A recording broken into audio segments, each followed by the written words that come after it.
Hey bitches, welcome back to my channel. I'm sitting here once again with the love of my life who shaved his head.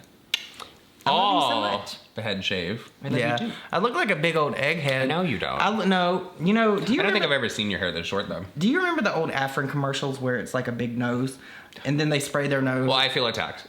Well, I'm not talking about your nose. I feel attacked. I'm talking about he thought I was throwing like shade about the shaved head, so he came after my nose. I feel like I look like the lady from Let's unpack that. from Beetlejuice, where she pulls her nose out. Do you know like my face is like whenever I think of like a really big nose like mine though, I think of, you ever see Beethoven? The movie with the dog? Yeah. With the dog, and the guy, the owner of the dog, he works at like a nose place. And there's a giant nose on the wall, and there's like the big green boogers in it. I don't remember. I'm gonna try to find a picture of it. That was like one of my favorite movies as a kid. It was so, Beethoven 1 and Beethoven 2 was really good. Yeah. Because they had the female. I love your little honker.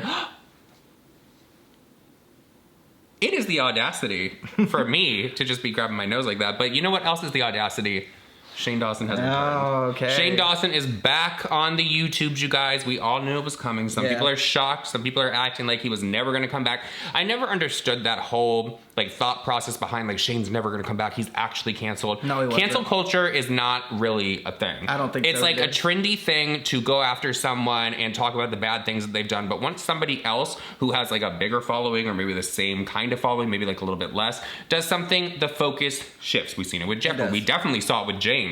Because the second time that he was canceled, my phone is ringing. How many times has James James calling to tell me to stop talking about him, or my paycheck's not going to come through. But James, this last time that he was canceled for the very, inappropriate messages that he was sending to certain people of a certain age group, he was just able to say, I'm taking a break, and lie, go on his Instagram, block people because they threaten people, block people because they were talking about Doja Cat or something. My favorite meme that came out of that, though, was the whole one with Dua Lipa.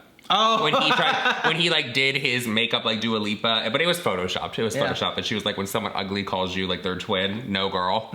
She said she said no bitch. That was the best one. But Shane is back. Yeah. Shane has returned to YouTube with a 40-minute video called The Haunting of Shane Dawson. There's already conspiracy theories about it too. Because YouTube's been doing this really wonky thing where your views and likes won't match.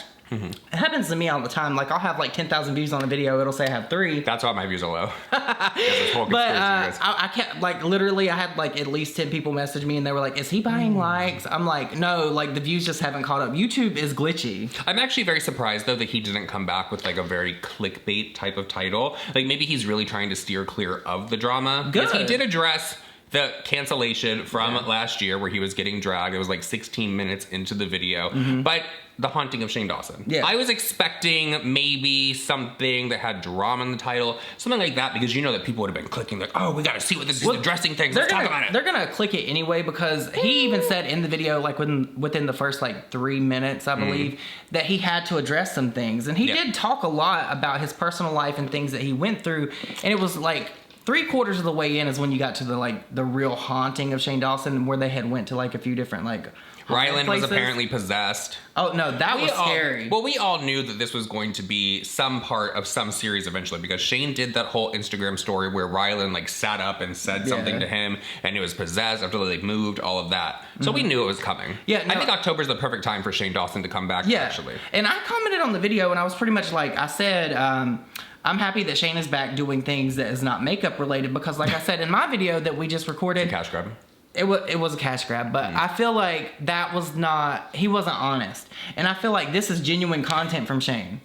I'm just thinking back to like the makeup looks that Shane was posting. Yeah, like in my opinion, pretending that he was like really into, I think that he does like makeup. I mean, how could you not love makeup when it's making you millions of dollars? But I don't think it was to the level that he was trying to portray. Yeah, absolutely. I said portray over on the Shane Dawson channel. That was such a good name for a channel, by the way. No, it was a good name for a channel, and it was interesting to watch the behind the scenes of the makeup community and how everything is made and things like that.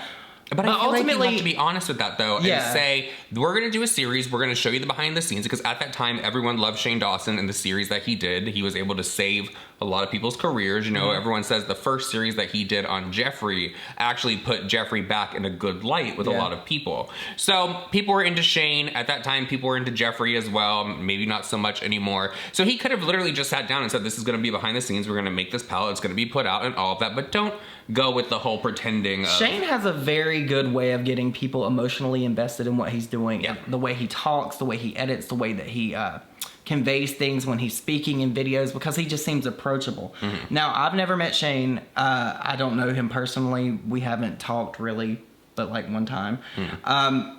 But he has a way of getting people interested in his life, because what he does now and what he's done over the past like 6 years on YouTube is vastly different from what he started with, the comedy sketches and all of that. And I feel like it did shift more toward him and then the mukbang type of videos, and then he really got into like the cinematics and things like that. And with the saving people's careers. With the saving people's careers. Like Tana. A lot of people could consider Shane a fixer. Now, if you don't know what a fixer is, it's someone that like works with like a crisis management company where they'll repair people's images. And he was doing that for a lot of people, like Jake Paul, Tana, who else?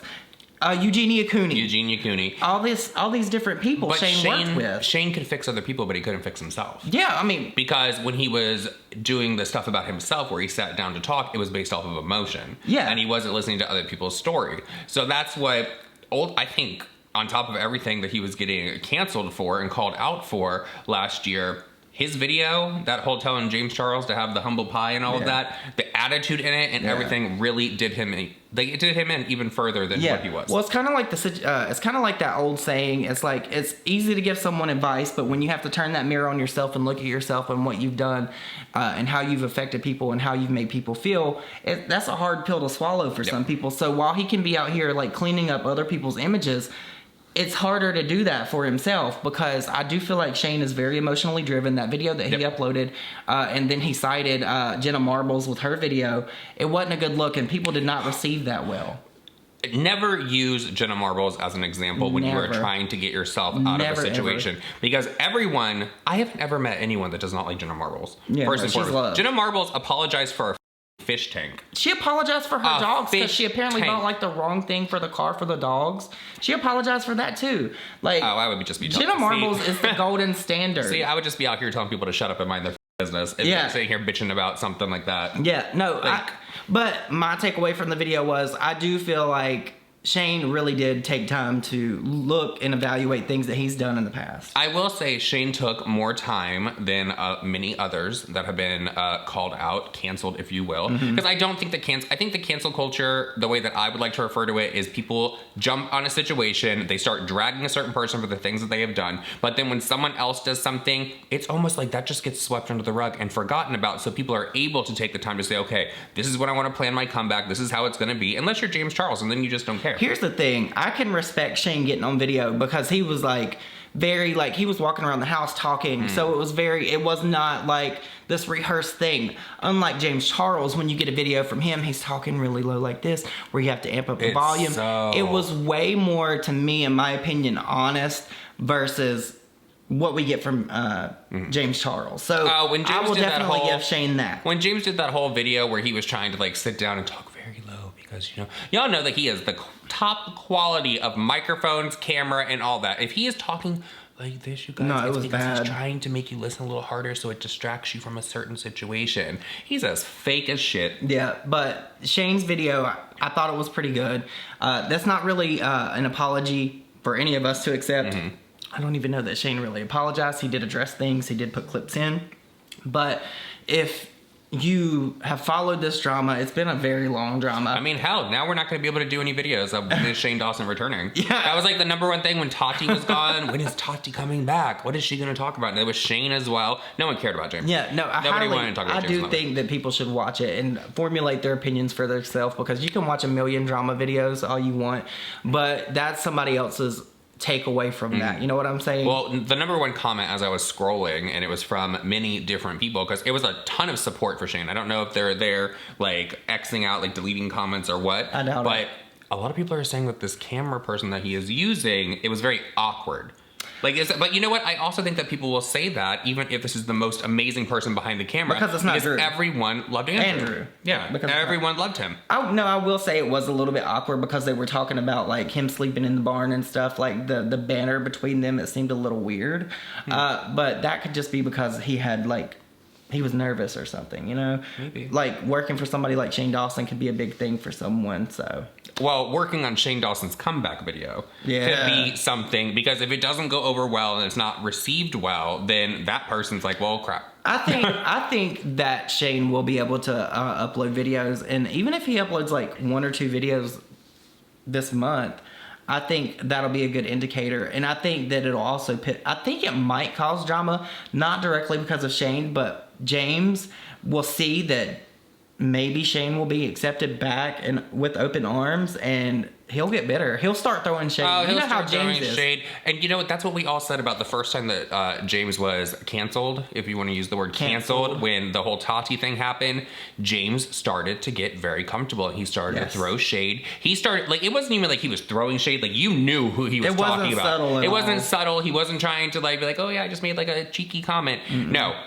That's what's going to happen again. He's going to get cocky, and he's going to start doing that. And then a year from now, probably, well, not a year from now, but, you know, around the last time you said around, in a week. Well, no, around the same time as last year, James is going to get called out for the exact same thing.